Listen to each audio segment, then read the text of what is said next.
Welcome back everyone, I hope you all having a great day. If you are a new player or a returning viewer looking for some decent builds for the wizard class, then I'm happy to report I have some really nice builds here for you guys today in this video. In fact, the highest single target builds that you can currently use for the wizard class after the major update. These builds will be fantastic for the dungeons and the raid bosses.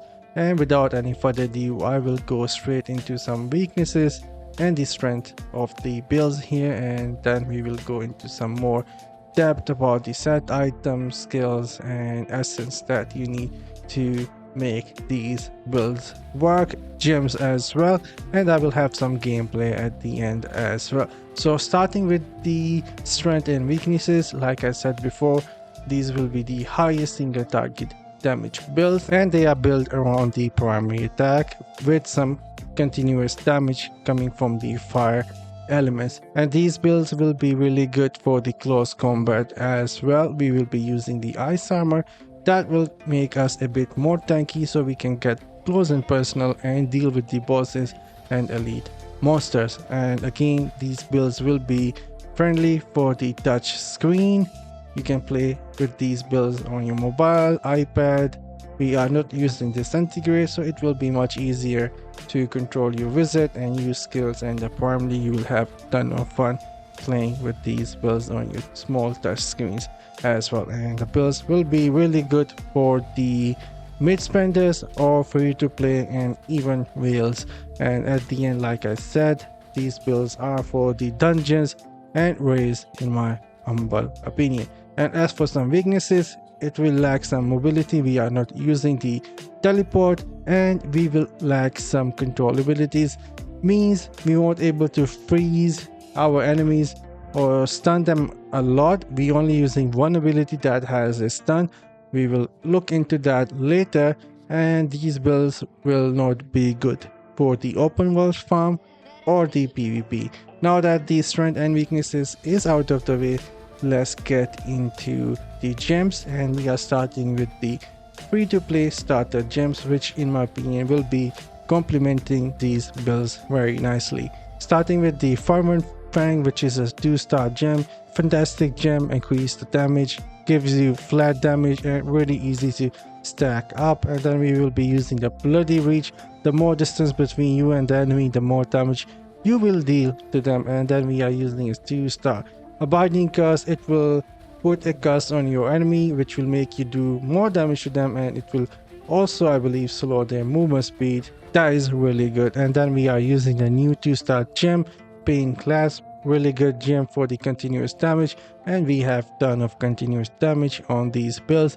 And then as for the last two gems, we are using Berserker Eye, gives us a flat damage, and then we are using the Everlasting Torment, that is again bleeding and giving the continuous damage to enemies. That is going to be really good for us. And as for the pay to win best gems, you will able to see those on your screen right now. Starting with Blood Soaked Jade, excellent gem, gives you damage and movement speed. And then we are using Seeping Bile, spread through enemy when they die, also gives you continuous damage. So this is going to be another really good gem. And then we are using Bottle the Hope, excellent gem, again gives you movement speed and more damage. And then we are using Blessing of the Worthy. The reason we are using Blessing of the Worthy right now, because in Hell 8 you can get a lot of HP on your character and you will be dealing some insane damage, especially with the builds that we have here. Our critical chance is going to be really high, and when this gem trigger, we will be dealing some insane high critical damage with the Blessing of the Worthy. And then we are using the Gloom Cask, excellent gem.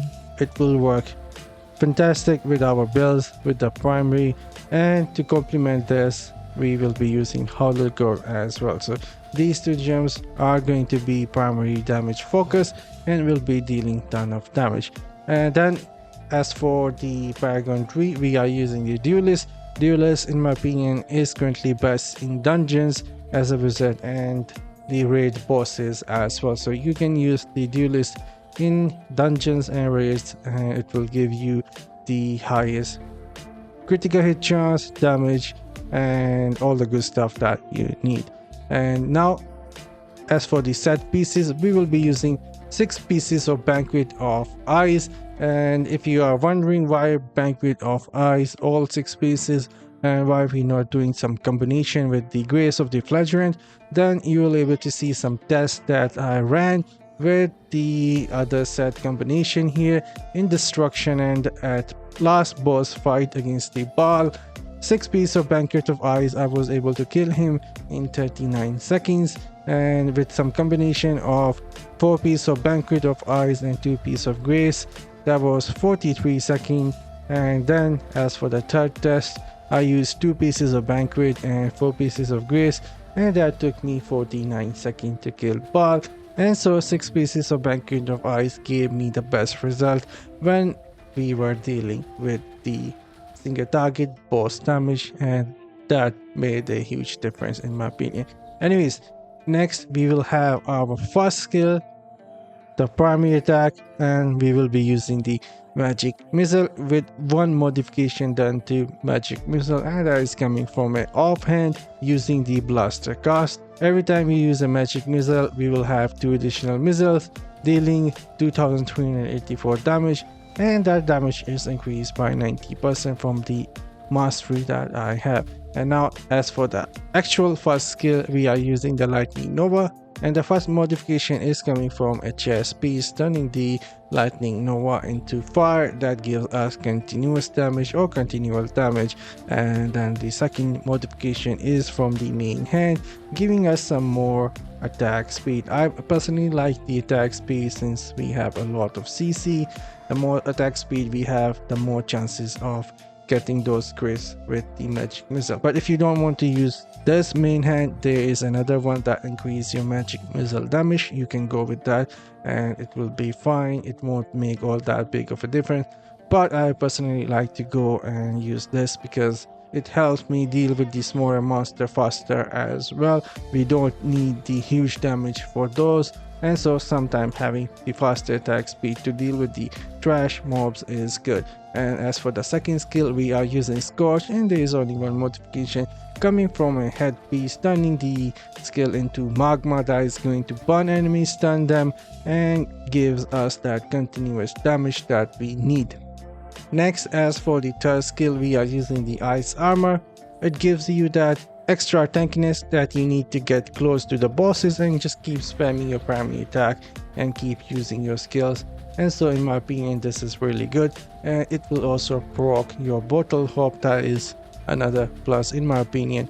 And as for the last skill, that is going to be the Meteor Strike, and for the first modification, that is coming from a shoulder piece, increasing the meteor damage by 19%, and the second modification is coming from the pants, turning the meteor into a continual damage. That will work excellent with the 6 pieces of Banquet of Eyes, giving us more critical hit chance and dealing some really nice damage. And next we have the Reforge bonuses here, and this is how I have my Reforge bonus set up. Primary attack is going to be really important. The more primary attack you stack, the more damage you will do to single target, and skill damage is again really good. Damage done to enemies below 30% life is again really good. Critical damage is good as well, and elite damage will help you with elite packs. And so this is how I set up my Reforged bonuses, but you can make some tweaks to your liking. You don't have to copy paste this 100%. And so I'll let you guys see some of the gameplay, and I'll see you guys in the next video. Till then, as always, have fun and take care, guys.